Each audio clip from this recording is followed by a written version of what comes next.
Olá, então novamente aqui em mais um encontro para conversarmos a respeito do conteúdo de sentenças, e hoje nós vamos dar continuidade e falar sobre tópicos, sobre a primazia da solução de mérito, falaremos também sobre o que é fatos novos, quando que o juiz deve ou não considerar na sentença, e por fim vamos finalizar esse ponto aqui também falando sobre decisões interlocutórias, mas que possuem o perfil de sentença, o perfil do artigo 485 e 487. Mas vamos lá.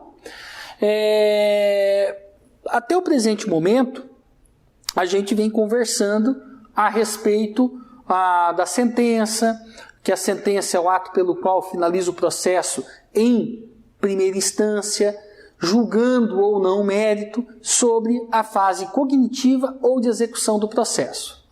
Está lá no artigo 203, parágrafo 1º do CPC. Vimos que existe essa sentença que julga o mérito, ela é chamada de definitiva, a sentença que não julga o mérito, ela é chamada de terminativa.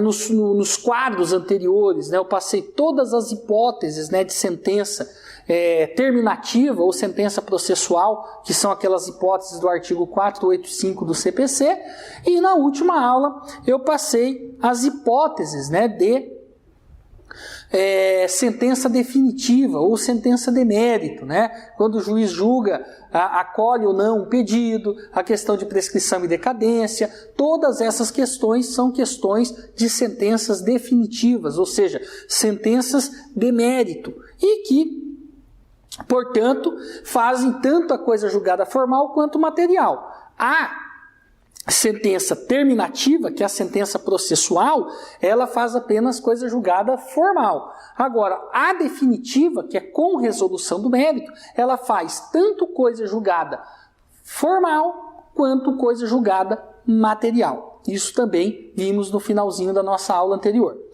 Agora, nós vamos falar de um ponto que é bastante interessante, pelo menos em regra geral, quando fala-se em sentença, que é a primazia pela solução do mérito. O que seria a primazia pela resolução do mérito? Lá do artigo 488 do CPC. O que isso quer dizer?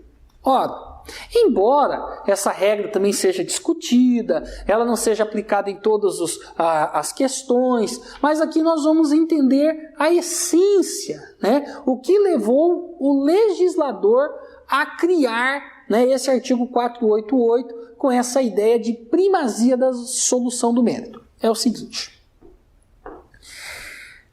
entre uma sentença chamada de terminativa, que é aquela sem resolução do mérito, e aquela sentença chamada definitiva, que é a que resolve o mérito, é claro que o Estado ele realiza o seu trabalho de maneira completa na sentença definitiva. Porque na definitiva, o Estado de fato consegue entregar uma resposta e estabelecer o ponto de cada polo envolvido no processo. Isso na sentença definitiva. Já na sentença terminativa, o Estado não consegue cumprir totalmente seu papel. Por quê? Porque o processo ele acaba sendo extinto prematuramente em razão de uma falha processual. Então poderíamos dizer que o sonho do judiciário não é propriamente proferir sentenças terminativas. Por quê? Porque as sentenças terminativas são sentenças em que o processo é extinto prematuramente antes mesmo de haver a solução daquele processo. Então o processo é extinto, no caso da sentença terminativa, por uma hipótese de ilegitimidade, ele é extinto por questões relacionadas à falta de representação no processo.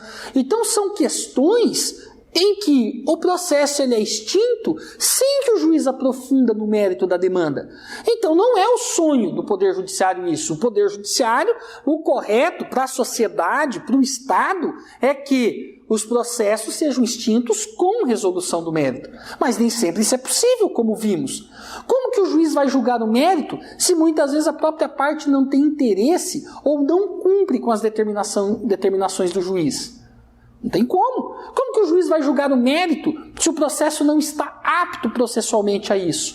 Então, há situações que, inevitavelmente, justificam a sentença denominada determinativa. Tá? Mas não é, dizer assim, a essência do objetivo do Estado e da sociedade. Todos gostariam que só houvessem sentenças definitivas. Mas aí, olha só que interessante.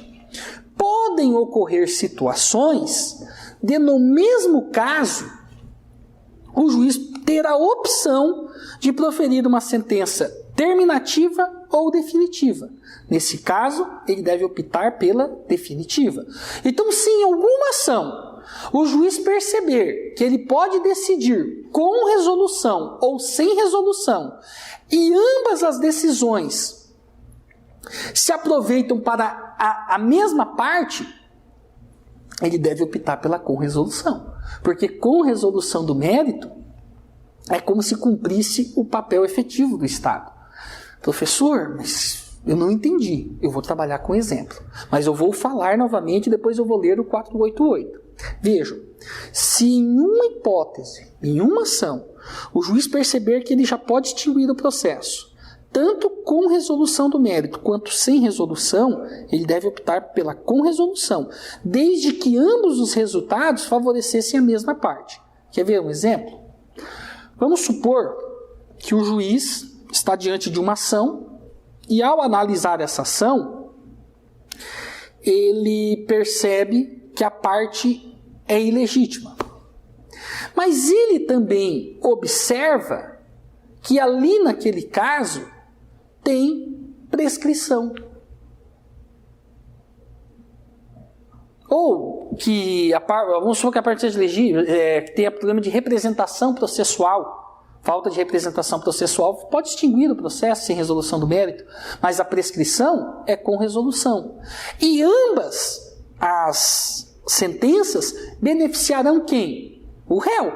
Se o juiz reconhecer prescrição, o réu não vai sofrer ação. Se o juiz reconhecer o problema de representação ali, que justifica a não análise do mérito, o réu também será beneficiado. Então, em ambas as hipóteses, o réu é beneficiado com essa sentença, seja ela com resolução ou sem resolução.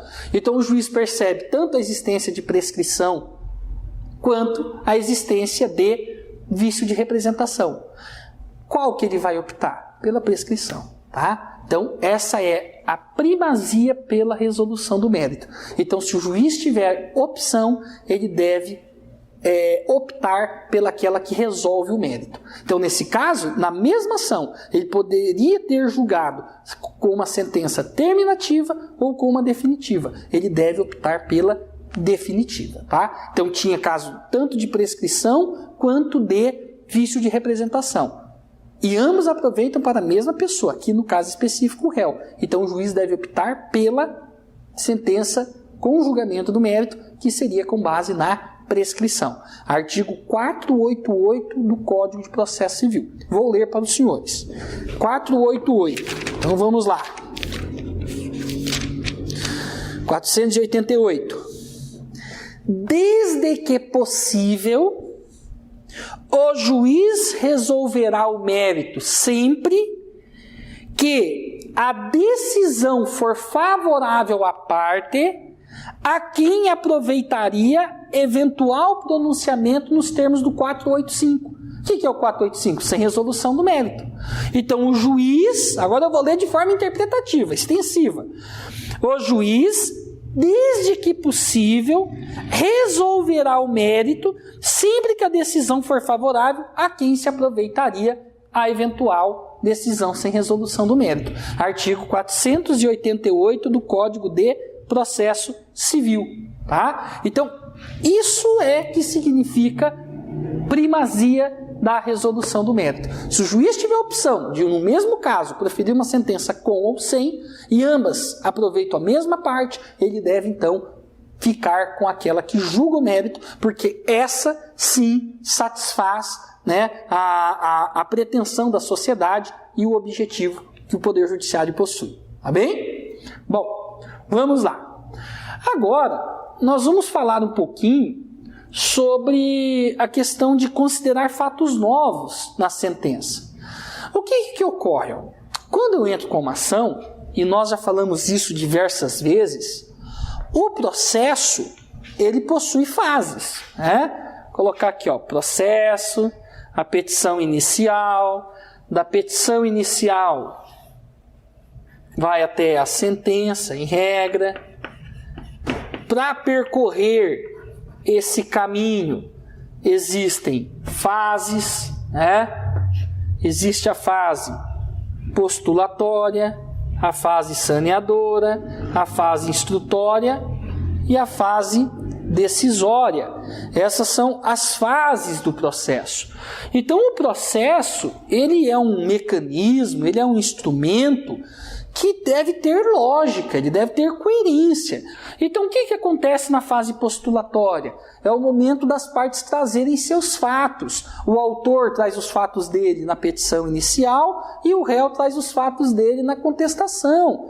Passado isso, o juiz vai analisar essas peças e vai ver se tem vícios. Feito isso e corrigido eventuais vícios, vai para a fase de produção de provas, que é a fase instrutória, para somente depois sentenciar. Então o processo ele não pode ser algo improvisado, o processo ele tem uma lógica.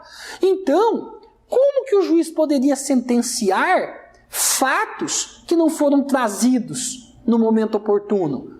É aquela ideia, né, de sentença intrapetita, ultrapetita ou extrapetita. A sentença ela não pode ser fora do pedido, mais que o pedido ou menos que o pedido. A sentença ela tem que encaixar como uma luva. É o pedido que delimita a atuação do juiz. Então isso quer dizer que o correto é que as partes sempre tragam os fatos, os pedidos no momento certo, no momento da postulação. Mas professor, e se tiver passado o momento da postulação? Bem, aí existe aquela ideia de fato novo, que daí o juiz pode ou não considerar. Mas ele só vai aceitar, por exemplo, mas eu quero inovar aqui um pedido porque surgiu uma questão nova sobre esse ponto, eu quero discutir. Olha, só se for fato novo. Mas o que é fato novo? Será fato novo, que está aqui, né, o conceito. Quando será fato novo? Ou quando entrou com a ação, a pessoa não tinha conhecimento daquela situação, que era importante aqui para o processo, por exemplo, que o réu estava retendo um documento, algo nesse sentido, então ele não tinha conhecimento, ou, tendo conhecimento, ele não tinha acesso. Vamos supor mesmo a questão do documento, ele sabe da existência, mas está em posse da outra parte, a outra parte se recusa a entregar. Então, nesse caso, seria o quê? Um fato novo, ou seja, ou a pessoa não tinha conhecimento do fato, o fato surgiu após a contestação, ou esse fato era anterior, mas a parte não tinha conhecimento. Isso é fato novo. Às vezes até existia aquele documento, mas a parte não sabia. Ela vai lá de repente procurar algo e encontra aquilo que nem estava procurando, e que será importante para o processo e que vai ensejar um fato novo. Então, fato novo tem esse conceito.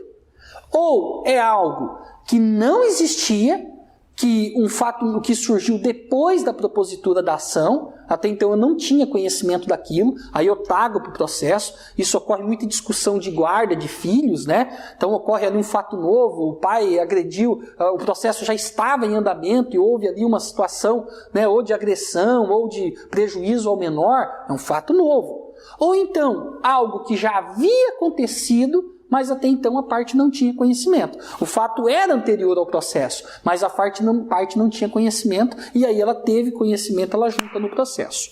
Bem, juntou no processo, o juiz vai poder apreciar? Ele vai.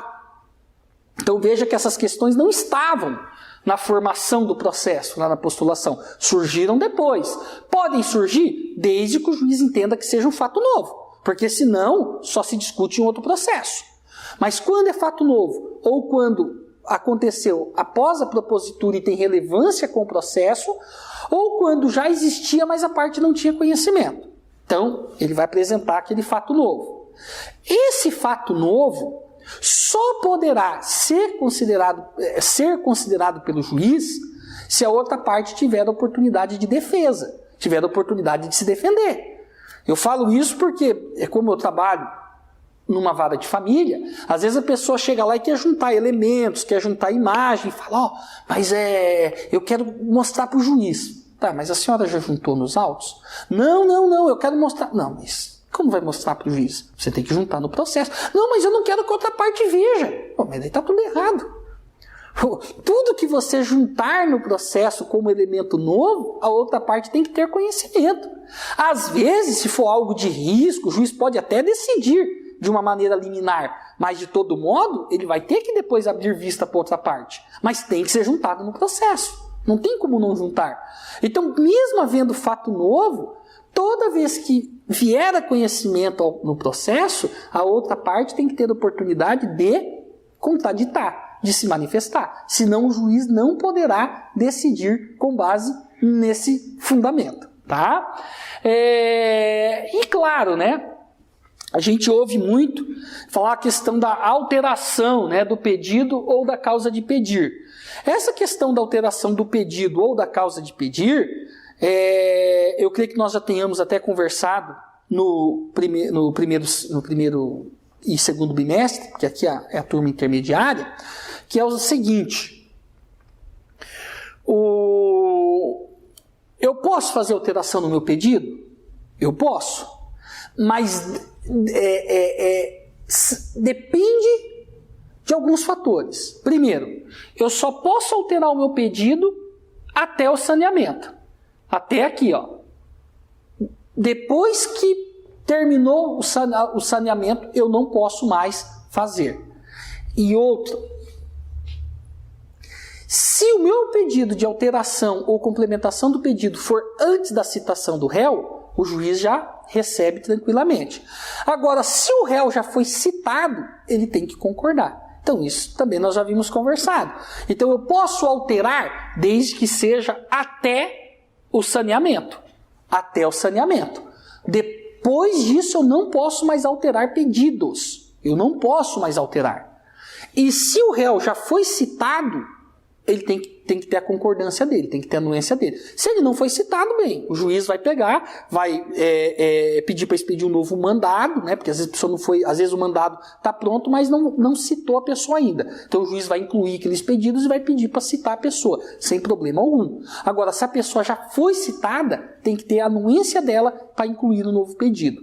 Então aqui a gente observa que o juiz vai poder considerar fatos novos? Vai, mas desde que de fato sejam fatos novos, ou sejam fatos que a parte não tinha conhecimento, que surgiram posterior e tenham relevância com o processo, ou que se já existiam, ela não tinha conhecimento e são fatos que serão pertinentes ao deslinde da causa. Aí o juiz pode sim aceitar, mas desde que haja o respectivo contraditório, né? O juiz não pode simplesmente também pegar lá o elemento novo e embasar a decisão com ele, sem sequer dar a oportunidade da parte contrária contraditar. Ok?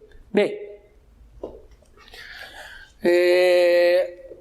agora nós vamos falar, né, de algo bastante, poderia-se dizer, interessante, principalmente quando a gente fala no conceito de sentença. Por quê? Porque quando eu falo em sentença, eu me refiro ao artigo 485 e 487. Mas nós não podemos nos esquecer que existem decisões interlocutórias, ou seja, aqueles atos que são proferidos no curso do processo que possuem conteúdo do artigo 485 do 487.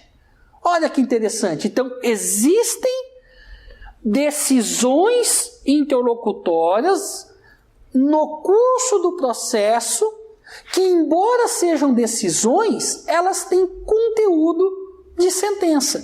Por quê? Porque no processo não pode ter duas sentenças. Quer ver um exemplo?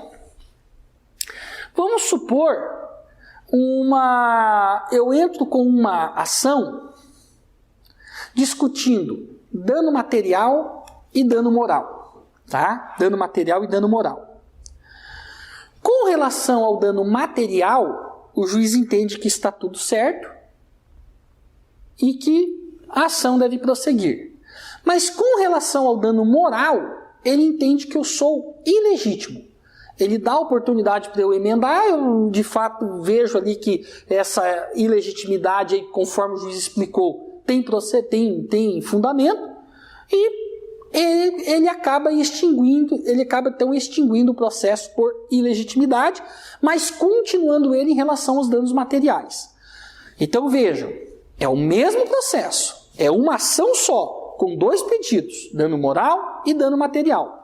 O juiz entende que eu não tenho direito ao dano moral porque eu sou ilegítimo para o dano moral. Mas o processo vai continuar em relação ao dano material.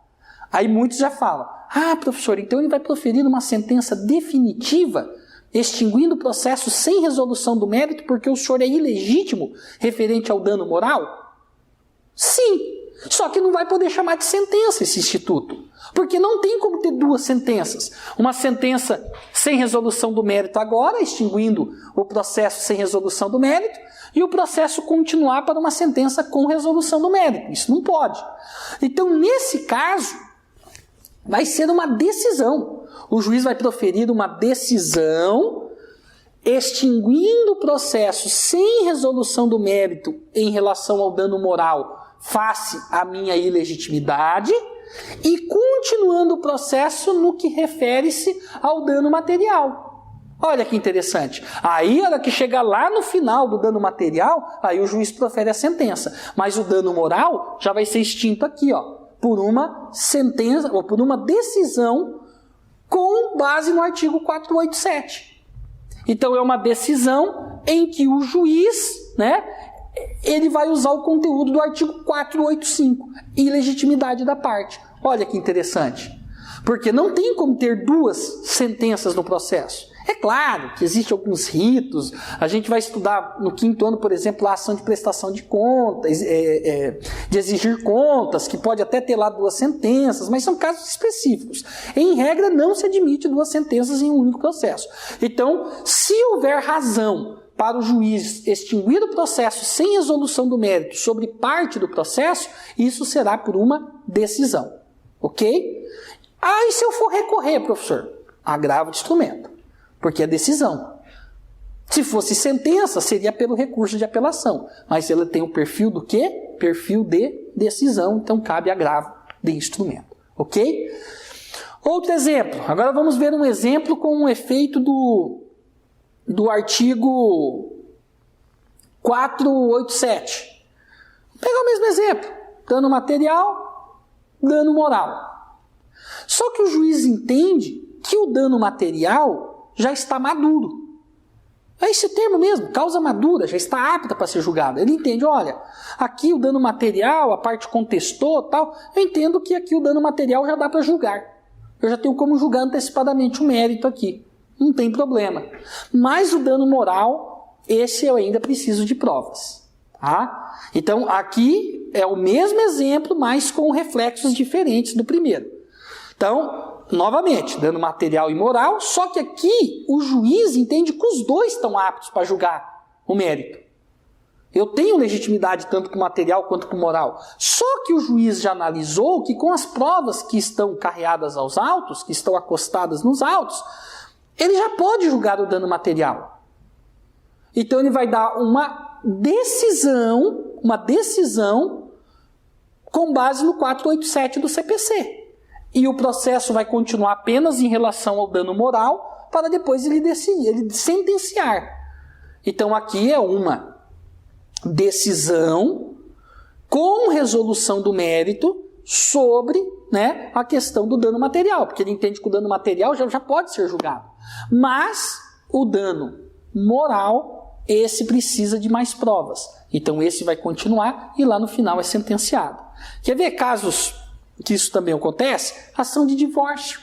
Às vezes a pessoa entra com divórcio e a ação é divórcio acumulada com alimentos, guarda, visitas, partilha. Aí elas entram no acordo. Elas entram no acordo quanto ao divórcio, quanto à guarda do filho, fica com a mãe, as visitas serão de forma livre, o valor dos alimentos, só que a partilha não. A partilha eles não entram no acordo. Então o acordo é só em relação ao divórcio, a guarda, visita e alimentos. O que o juiz vai fazer? Ele vai decidir. Ele não pode sentenciar. Porque não tem como o processo ter duas sentenças. Ele sentenciar agora e depois sentenciar novamente quanto à partilha. Então vai ser uma decisão com o conteúdo do artigo 487. Ele vai dar uma decisão de homologação, ele vai homologar o acordo quanto ao divórcio, quanto à visita, guarda e alimentos, ele homologa, ok? Mas o processo vai continuar em relação à partilha. Então, em relação à partilha, o processo continua sem problema algum, tá? Então, vejam que, embora o 485 e o 487 sejam mais para conceituar sentença, também existem decisões com base no artigo 485 e 487. Até botei aqui inseri aqui dois artigos, né? O 354 e o 356 vão consolidar isso que o professor está falando. Então, são situações em que o juiz teria tudo para sentenciar.